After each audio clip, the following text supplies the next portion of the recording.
In this video, we're going to be looking at how we can measure a bearing. To start, let's think about the basics. A bearing is always measured from the north line in a clockwise direction and always written as a three-figure number.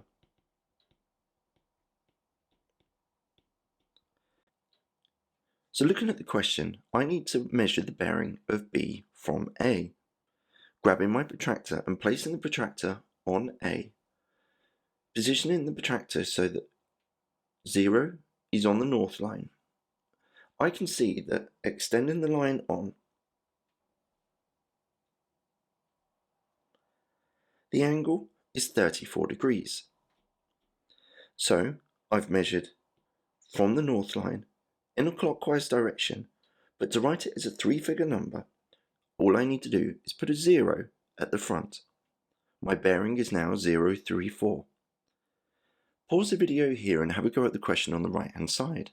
When you're ready for the answer, press play.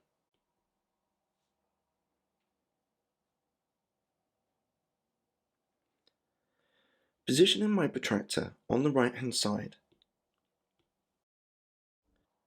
you'll notice that my 180-degree protractor cannot measure a reflex angle. Now you will notice that because it's 180 degrees, it forms a straight line. So spinning my protractor round,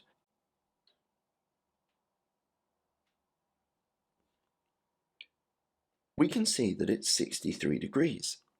So to measure a reflex angle, all I need is 180, add on the additional angle, which was 63, and I get 243 degrees.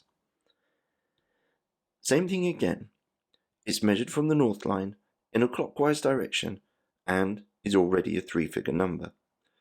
The bearing of B from A is 243.